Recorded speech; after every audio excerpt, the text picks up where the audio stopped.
What if I told you there was an ancient people, a truly ancient people, who mastered techniques so incredible they seemed like magic, and that these people simply decided to carve giant faces up to 3 meters tall, weighing over 20 tons, into stones brought from far away, just to leave them staring into the horizon as if they were guardians of a secret? This really happened, and the story is even more shocking. Imagine moving a block of stone larger than a car, coming from a quarry dozens of kilometers away, crossing dense forests, rivers, and swamps without the help of any kind of advanced technology, like cranes or trucks. Think of the sweat, blood, and tears each of these rough stones cost before even being touched by a sculpting tool. Legend has it that these people didn't think twice about using the hard labor of hundreds, perhaps thousands of people for each of these colossal projects. They tied these giant rocks to sturdy tree trunks, using thick plant fiber ropes as arms, and took turns in a ballet of brute strength, pushing, dragging, and lifting meter by meter. It was an absurd sacrifice, a journey that could take months or even years for each piece, where accidents were the norm, and many never reached the end of the journey, crushed by the very work they helped move. But fear and faith, or blind devotion, drove them on, to accomplish this superhuman task, for they believed they were serving something much greater than themselves. The truth is, the human cost of lifting one of these heads was something that would leave us speechless.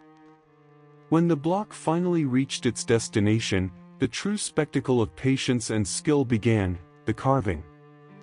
Without metal tools, modern hammers, or sharp chisels, the art of these monumental faces was created using stones harder than the rock being worked, hammering, scraping, and sanding for an incalculable amount of time. Hundreds of skilled artisans worked day and night, under a scorching sun or in the darkness of the forest, guided by firelight, for months and years, hammering tirelessly. The sound of the impact of the stones echoed for miles, a constant rhythm that sounded like the pulse of the ground itself, a somber melody of devotion and effort.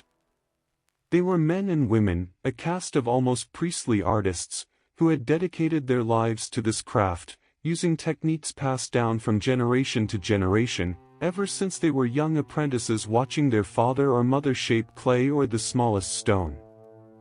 They knew that a tiny mistake, a chip in the wrong place, could ruin months of work and perhaps even cost them their lives, for the punishment for such major failures in these societies was often severe. And why so much sacrifice, so much ingenuity?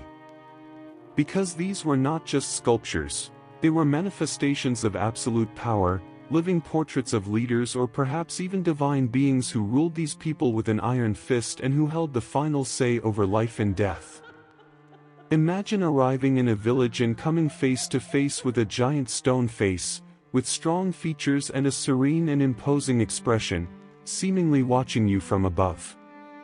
For the common people, these heads were irrefutable proof of the authority of their chiefs, or their gods, or both. It was as if those faces were saying, "I am the power here. I am the law. I am your guardian." It was a visible, gigantic, and undeniable message to anyone who might challenge the order. The presence of these enormous faces at the entrances to cities or in main squares was a way of marking territory, of announcing the greatness and strength of this civilization, letting anyone who arrived know exactly who was in charge.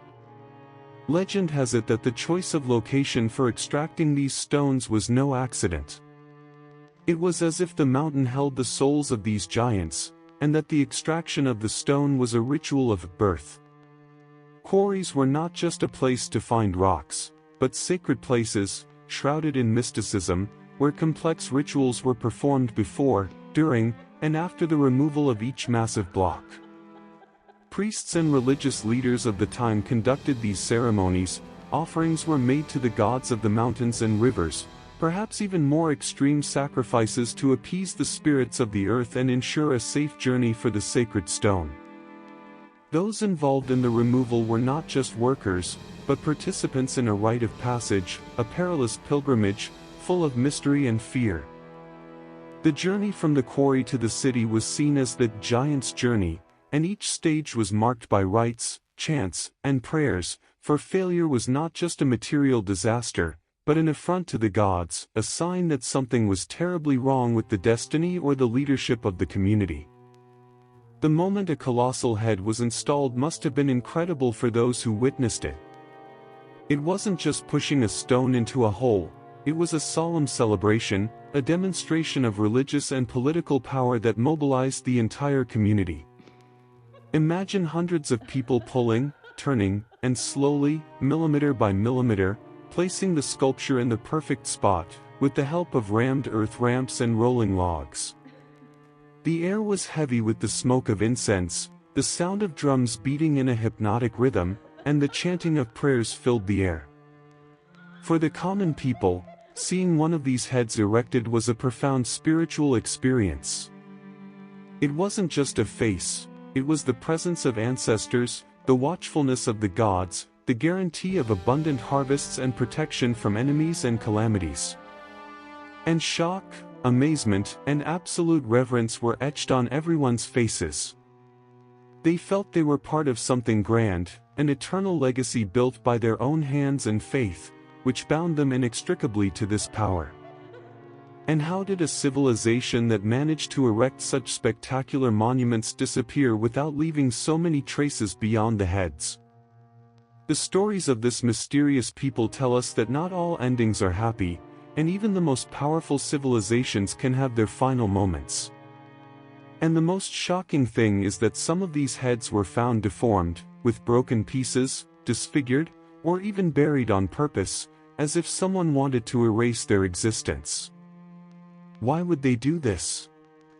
One of the most disturbing narratives is that one day, something drastic happened.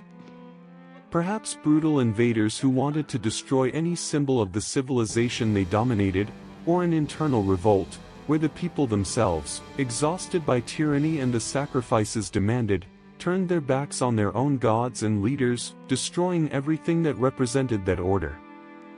The heads, which once inspired reverence, were turned upside down, broken, mutilated, and thrown into the mud, symbolizing the end of an era, a brutal message of revenge or forced oblivion.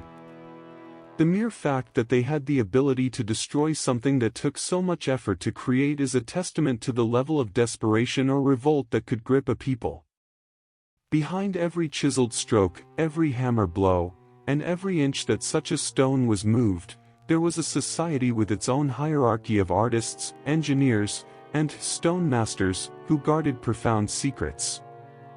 These people were not mere artisans, they were a kind of elite, perhaps artisan priests, who held immense knowledge of the rocks, of the paths, and who had the power to create these images from the rough stone. Imagine this secret society, an exclusive group, whose knowledge was so sacred that it was passed down only by word of mouth, from master to disciple, in secluded rituals and with oaths of absolute silence. They were the guardians of a technology so advanced for their time that, to the people, it seemed like witchcraft. The life of each of these elite sculptors was completely dedicated to their art and their faith, and the respect for them was immense. His vision was the law, and the product of his hands, the destiny that marked the strength and permanence of a civilization that today is one of the greatest mysteries of a time that has already passed. When we think about these impressive, even shocking, feats of such an ancient culture, it seems like we're talking about something very distant. But stop and think, in our daily lives, even without slaves or stone tools, don't we move mountains to achieve things that seem impossible? How many of us sacrifice our time, our money, our energy to build gigantic things, be they skyscrapers, enormous companies, or even our dream careers, that ultimately, in some way, are also monuments to our power, our ambition, or our ideals? And don't we fear failure or loss as much as a craftsman of that era feared a mistake? Isn't the quest for recognition, for leaving a mark that says, "I was here," for imposing a vision on the world, an impulse as old as the giant heads that intrigue us to this day?